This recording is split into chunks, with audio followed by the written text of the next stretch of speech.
Hello everyone, तो मैं हूं आपका दोस्त, आपका हमसफ़र, आपका साथी, आपका legal advisor advocate Tulsiram Singh. स्वागत है मेरे लीगल टॉपिक वीडियो में।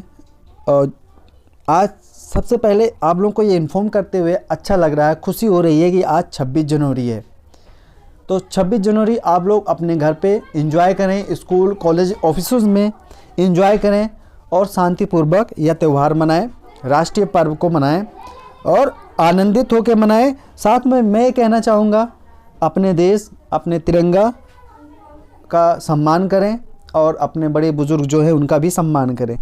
तो दोस्तों, जो आज मैं आप लोगों के लिए लेकर आया हूँ, दिल्ली हाई कोर्ट का एक लैंडमार्क जजमेंट जो इसी महीने का है, जनवरी 2023 का ही है, जो आप लोगों के सोच में आप लोगों को काफ़ी बदलेगा और आप लोगों की जो लीगल नॉलेज है उसको इन्हेंस करेगा।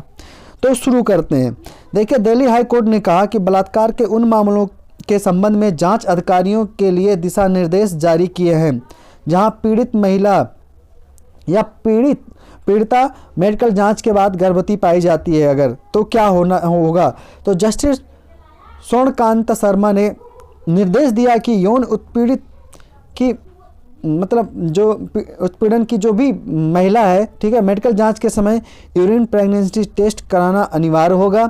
अदालत ने आगे कहा कि अगर पीड़िता जो बालिग है और यौन उत्पीड़न के कारण गर्भवती पाई जाती है तो गर्भपात कराना चाहती है तो जांच अधिकारी यह सुनिश्चित करेगा कि उसे उसी दिन मेडिकल बोर्ड के समक्ष पेश किया जाए।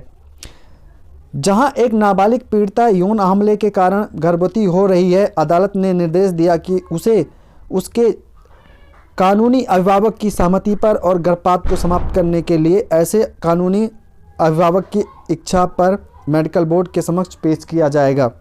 ये जी गाइडलाइन आई हुई है।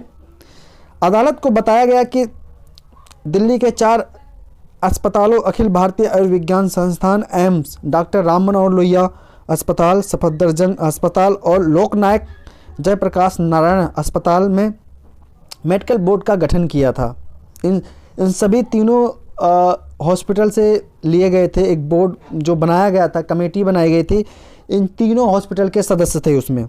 कोर्ट ने आगे कहा, अगर इस तरह के बोर्ड द्वारा किसी नाबालिग पीड़िता की जांच की जाती है तो उचित रिपोर्ट संबंधित अधिकारियों के सामने रखी जाएगी, ताकि अगर न्यायालय से गर्भपात को समाप्त करने के संबंध में कोई आदेश मांगा जा रहा है तो संबंधित न्यायालय को और अधिक समय नहीं गंवाना पड़ेगा और वह संकट में उसी पर शीघ्र से आदेश पारित करने की स्थिति में होगा और कर सकता है। अदालत को यह भी अवगत कराया गया कि प्रत्येक जिले के अस्पताल में मेडिकल बोर्ड उपलब्ध नहीं है, जिससे जांच अधिकारियों के साथ साथ पीड़िता को भी असुविधा हो रही है।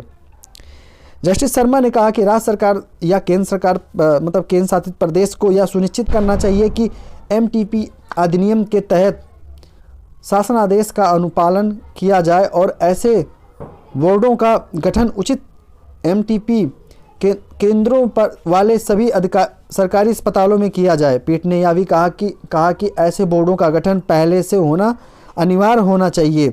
अदालत ने दिल्ली सरकार के स्वास्थ्य विभाग और केंद्रीय स्वास्थ्य मंत्रालय को भी 2 महीने के भीतर निर्देशों का पालन को साझा करने का निर्देश दिया। अदालत ने 14 साल की नाबालिग बलात्कार पीड़िता को चिकित्सीय गर्भपात की अनुमति देते हुए निर्देश पारित किया कि अदालत में पेश किए जाने पर वह 25 सप्ताह की गर्भवती थी।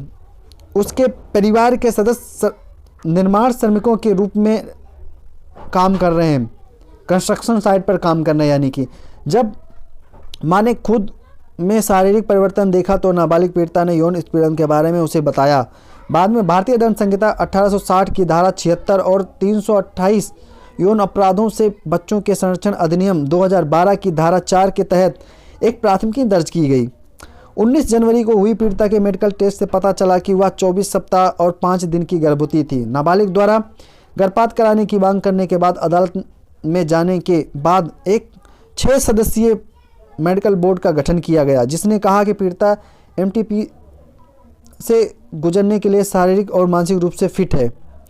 नाबालिग पीड़िता को गर्भपात की अनुमति देते हुए अदालत ने मेडिकल बोर्ड द्वारा टेस्ट आयोजित करने और उसकी रिपोर्ट 1 दिन के भीतर प्रदान करने के लिए प्रदान की गई सहायता की सराहना की। कोर्ट ने कहा, यह कोर्ट याचिकाकर्ता के साथ साथ अदालत की सहायता के लिए राज्य के विद्वानों के प्रयासों की सराहना करती है।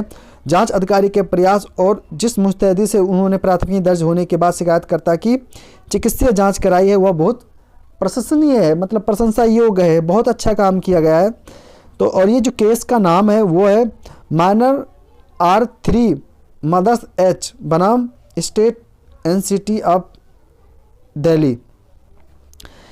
तो इससे आप लोगों को ये समझ मिलता है, जो नई गाइडलाइन है इससे आप लोगों का लीगल नॉलेज जो इन्हेंस होगा। मैं फिर मिलूँगा एक नई वीडियो के साथ, एक नई सोच के साथ। तब तक के लिए जय हिंद, हैप्पी रिपब्लिक डे।